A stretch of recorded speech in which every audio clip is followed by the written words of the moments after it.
For a moment, forget the technology, forget the computers, and forget the myriad opinions of what management zones are or should be.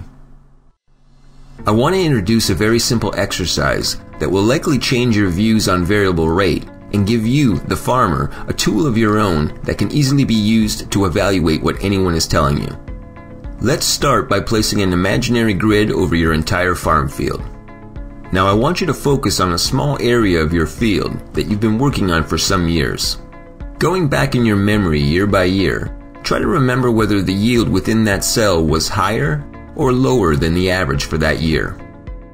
Now take a pencil and paper and write down the years. If the yield was higher than average for that cell, write a number 1 under the year. Otherwise, write a 0. Doing this for a span of about 10 years will give you a pretty accurate picture of the overall average yield for that particular cell. Once you've completed this task, add up the total for all 10 years. You should get a number somewhere between 0 and 10. I call this the Yield Probability Index, or the YPI for that cell. If you can do this exercise in your head for every area in your field, then do so. What you will rapidly discover is that the YP numbers tend to cluster. This means that 10s often have 10s next to them, and if not, then it's most likely a 9.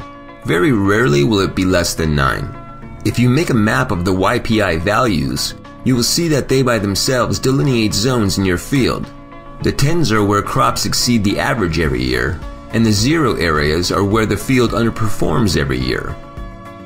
From an economic perspective, the YP zones with 8 to 10 are your highest producing areas, while YP zones with 0 to 3 are your lowest producing zones. Zones with a high YPI can be pushed to produce more, while areas with really low YPI are usually hopeless in getting them to average or above average productivity. I tend to group the YP zones into 3 zones. In this case, I would group 0, 1, 2, and 3 into low, 4, 5, 6, and 7 into medium, and 8, 9, and 10 into high. The 3 zones are the field's low, less than 35%, medium, 35 to 80%, and high, greater than 80%, potential yield areas, but feel free to group them any way you see fit. These zones can easily be used to guide variable rate fertilizer applications or seeding densities, or to calculate the profit of the field in these areas. These are the field's natural management zones. I say natural since no thresholds or decisions of any kind were required on part of the farmer. The zones are a result of the year-to-year probability of growth in the field. Yield probability zones are a direct result of yield pattern stability in farm fields.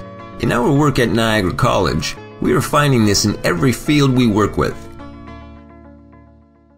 This YPI technology has been implemented in the Niagara College Crop Portal. If you'd like more information about the Yield Probability Index or Yield Probability Zones, contact us today.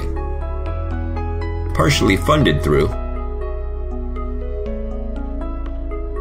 video production by